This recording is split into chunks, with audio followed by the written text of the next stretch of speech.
E aí, pessoal do YouTube, sejam bem-vindos a mais um vídeo nesse canalesco enxadrístico. E no vídeo de hoje, sim, fazendo a cobertura aqui do desfecho da grande final do Continental das Américas, Grupo 6, onde o Krikor estava jogando aqui contra o mestre internacional cubano, o Dylan de 2445, mas cuidado, o Dylan é um jogador extremamente talentoso de Cuba, tá? Inclusive, na semifinal, ele tinha eliminado o Diego Flores, que era um grande mestre favorito para chegar na final, de 2.600 de rating, e o Krikor, como vocês lembram, no dia anterior à primeira partida da grande final, o Krikor saiu ganhando de brancas, então nessa situação aqui o Krikor tá pontuando 1-0, e o Dylan aqui, ele é obrigado a ganhar essa partida do Krikor para levar pro desempate. Então vamos ver o que aconteceu. A noite de ontem foi um agito esportivo, o pessoal tava todo mundo acompanhando na live, chegamos a ter 20 mil pessoas acompanhando essa partida aqui ao vivo e a cores, e vamos ver o que aconteceu aqui, e vamos a essa partida e essa luta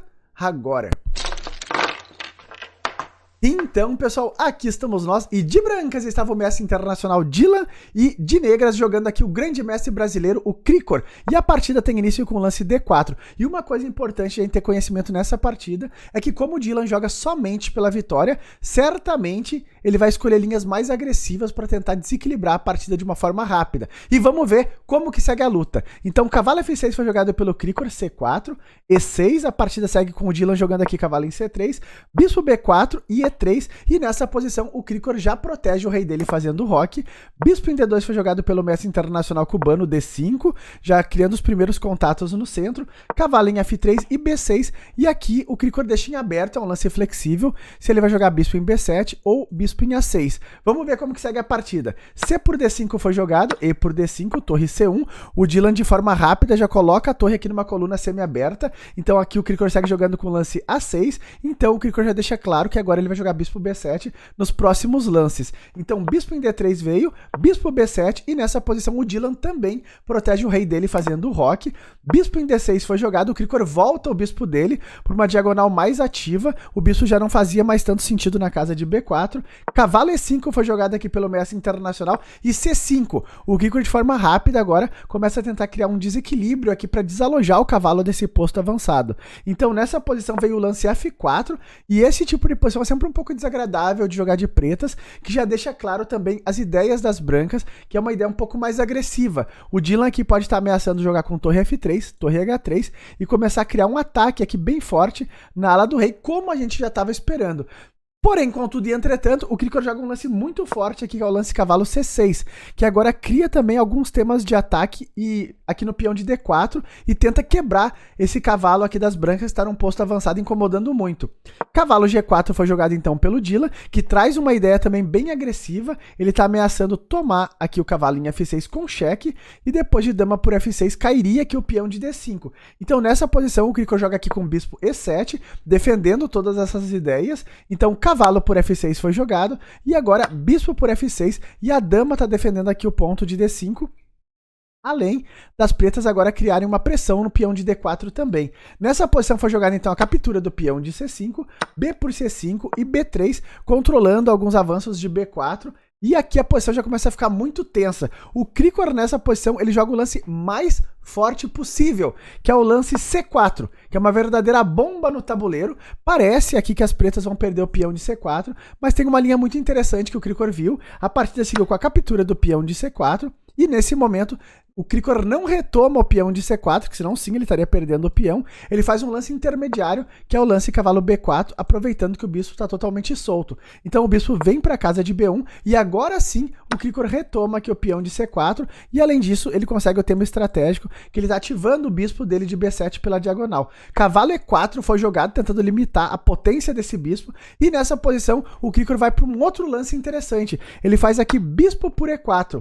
Ele cede o par de bispos, bispo por E4 foi jogado pelo Dylan, e agora o lance C3, já tocando aqui o bispo de D2, e a ideia do Krikor, como ele joga para empatar, é entrar em alguma linha que simplifique um pouco mais a posição, tente secar para que acabe as possibilidades de contra-ataque das brancas e a partida se encaminhe para o empate de uma forma rápida. Esse é o objetivo das pretas aqui.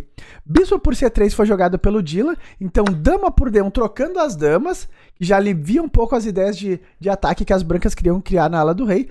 Torre de F por D1, Então agora seguiu cavalo por A2, e esse no final vocês vão ver no relatório do chess.com, que é considerado um lance brilhante, que é um lance que permite que as pretas continuem no jogo, né? Então cavalo por A2 foi jogado, toca a torre, toca o bispo, e o tema aqui, de novo, é que a posição simplifique.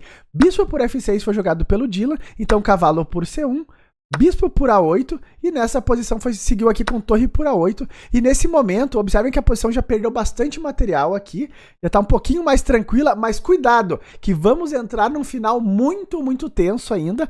Nessa posição, o Dylan ele seguiu jogando aqui com o lance bispo B2, que mantém ainda um pouco mais de jogo para as brancas. Se o Dylan tivesse simplesmente tomado aqui o cavalo, poderia seguir com a captura de F6, e agora esse final de torres aqui ele é bem mais tranquilo para empatar. Porém, contudo e entretanto, como nada é tão fácil nessa vida, o Dylan aqui jogou o lance bispo B2, mantendo ainda um pouco de tensão na posição. Aqui o Krikor seguiu jogando então com o lance cavalo B3, protegendo o cavalo dele. A partida segue então com o rei em F2, já mandando o rei para o jogo, A5, e o Krikor agora começa a disparar o peão passado dele, que tem alma e que tem vida. Na ala do rei aqui a gente tem 4 peões das brancas contra 3.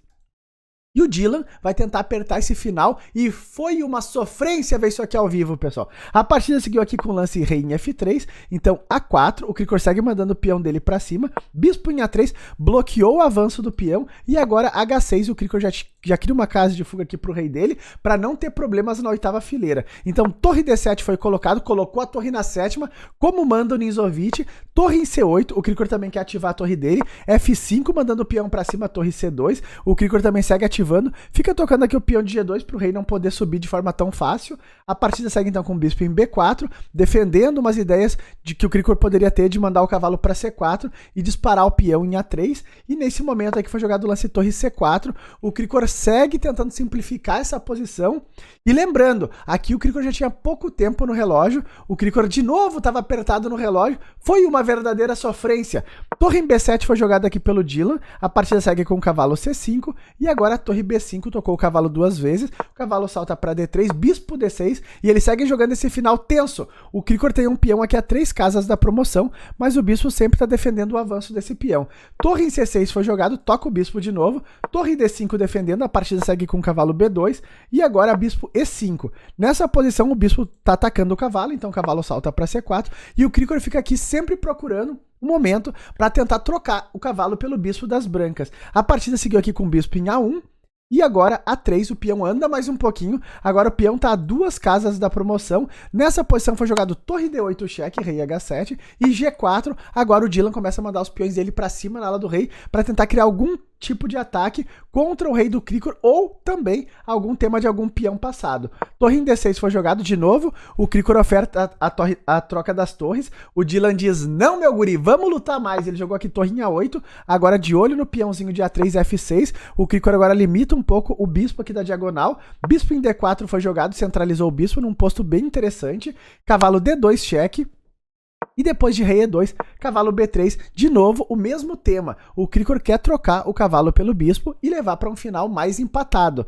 Nessa posição foi jogado o lance rei D3. Aqui uma linha interessante. Se as brancas tomassem aqui o peão em A3, então teria cavalo por D4, trocando o cavalo pelo bispo, peão por e torre por, e aqui a gente está jogando um final totalmente empatado, com 3 peões das brancas na ala do rei contra 3, não teria problema nenhum. Então o Dylan não entrou nessa variante, jogou rei D3, e aqui o Krikor segue jogando então o lance A2, que leva para uma linha muito, muito interessante, tá? Mas também dá um frio na barriga, como vocês vão ver. A ideia do Krikor vai ser entregar esse peãozinho, promover esse peão, e jogar um final de torres, com um peão a menos, o que é um verdadeiro drama. Mas vamos lá, a partida seguiu aqui com o lance rei C4, e nessa posição, sim, o Krikor jogou o lance mais forte aqui, o lance que leva para a linha de equilíbrio, mas também dá um frio na barriga, porque o Krikor aqui tinha pouco mais de 2 minutos no relógio, e vai jogar um final de torres com um peão a menos, obrigado a empatar, porque se ele perder essa partida, vai tudo pro desempate ainda, e o título tá nebuloso, né? Aqui nessa posição, o Krikor jogou então o lance promovendo, e observem que depois de bispo por por A1, cavalo por A1 e torre por A1, o Krikor leva para esse final, onde ele tem um peão a menos, as pretas têm 3 peões e as brancas 4. Uma outra linha que o pessoal estava sugerindo na live, mas que acaba não funcionando aqui, tá? Depois da promoção, aqui nessa posição, depois de A2, jogar torre por D4. Torre por D4 não funciona, tá? Com a ideia de promover o peão e ficar com um cavalo a mais, né? Então, torre por D4 poderia seguir peão por, e depois de promover, torre por, cavalo por. Só que aqui as brancas têm um lance muito forte, que é um lance que tranca o cavalo das pretas e as brancas ficam ganhas nessa posição, tá? Observem que o cavalo não teria casas de fuga, tá chegando aqui o lance rei B2 e o cavalo vai cair, e o peão aqui tá disparando, as brancas seriam 4 contra 3, seria um final vencedor para as brancas, tá? Então essa linha não funcionava. Então o Krikor aqui jogou sim a linha mais forte, promoveu, bispo por, cavalo por e torre por. E agora vamos lutar nesse final aqui. É um final tenso, dramático, o Krikor com pouco tempo no relógio, jogando pelo título do grupo 6 para conquistar a vaga para a Copa do Mundo. Aqui a partida seguiu então com torre D2, o Krikor agora persegue o peãozinho de H2, o Dylan diz não, vou defender.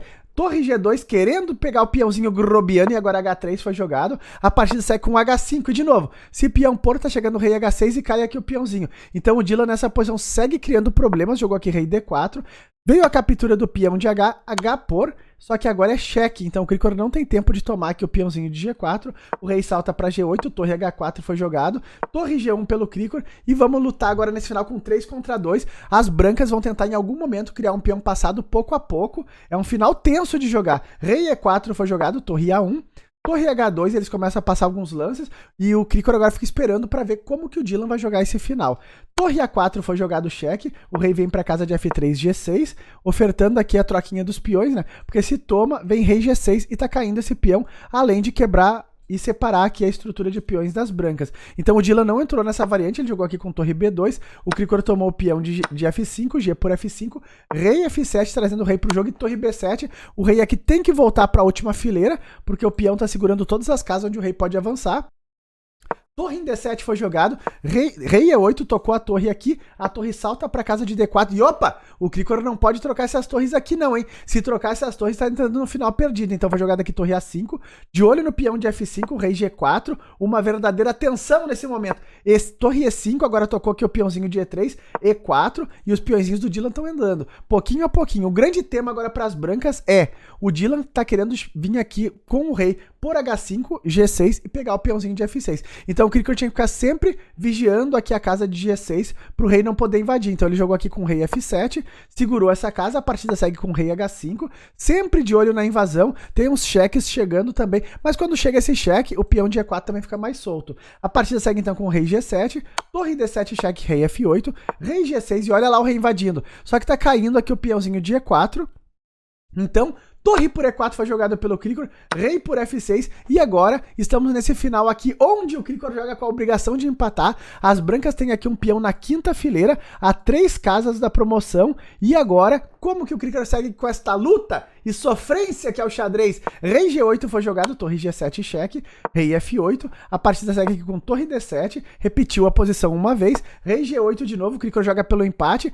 torre D8 cheque, o rei salta para casa de H7, rei F7 foi jogado para começar a avançar o peão, torre A4, e agora o Krikor vai começar a dar cheques aqui pela horizontal, né? A partida segue então com F6, torre A7, cheque é cheque, até onde me consta, rei E6, torre A6 e o Krikor cheque um atrás do outro.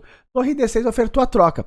Nesse momento, de novo, tem que ter alguns cuidados aqui nessa posição, não dá para trocar as torres, senão vai acabar perdendo o final. Então o Krikor jogou aqui torre A8, rei F7, a partida segue com torre B8, e agora a torre D7, tem uns temas de descoberta quando o rei sai, né? O rei do Krikor que tá na casa de H7. Torre A8 foi jogado. Torre B7, segurando ainda a 7ª fileira. Torre C8, o Krikor passa lance. Torre B2, torre C7, dando um cheque de novo. O rei vem pra casa de E8. Agora torre C8 foi jogado, cheque de novo. Rei E7, torre C7. A sofrência segue. O Krikor aqui chegou a ter menos de 1 minuto no relógio. A partida segue então com o rei D6. Torre A7, mantendo o controle ali da 7ª fileira. Torre B6, rei G6. O Krikor Krikor agora traz o rei dele mais pra perto do peão, rei E6 defendendo de novo o peãozinho, e depois do lance torre F7, rei E5, segue defendendo aqui o Dylan como se não houvesse amanhã, porque não há, hein? Essa é a partida final. Torre A7 foi jogado, e depois de torre D6 e rei F7, e de muito sofrimento, o cubano Dylan, depois dessa sofrência, sim, ele oferta empate e essa partida empatou. Foi um final técnico brilhante do Krikor, e o Krikor então ele é campeão do grupo 6 do Continental das Américas e sim, conquistou a vaga dele para jogar a Copa do Mundo da Rússia. Segunda vez, hein, Krikão? Segunda vez, é tudo nosso, a gente sempre gritou isso na live, é tudo nosso desde o início, o Brasil chegando aonde tem que chegar, hein, com o nosso xadrez nacional. Então aqui, pessoal, grande parabéns pro grande mestre Krikor por essa conquista brilhante do xadrez nacional de ontem, né? Foi uma noite eletrizante, mais de 20 mil brasileiros acompanhando na live. O Krikor nunca teve sozinho nessa partida. Não, Krikão, tu nunca jogou sozinho isso daqui não, hein? Cada lance do Krikor tinha 20 mil brasileiros empurrando as peças junto com ele. Tá lá, pessoal, Krikão, campeão do grupo 6. Hoje ainda vai ter o desempate, né, de todos os campeões dos grupos, só para fazer o acerto da questão da premiação, mas o objetivo maior já foi alcançado. Krikor vence o grupo 6 e consegue a vaga dele, então, para a Copa do Mundo da Rússia, que nós vamos transmitir aqui, hein? Vai estar ao vivo, esse canal vai estar que nem um palanque aqui, transmitindo Krikão na Rússia. Vamos, Brasil, vamos! Bom, pessoal, se tu gostou desse vídeo, não esqueça de deixar aquele likezão, valorizando o nosso xadrez nacional, e até os próximos vídeos. Valeu demais!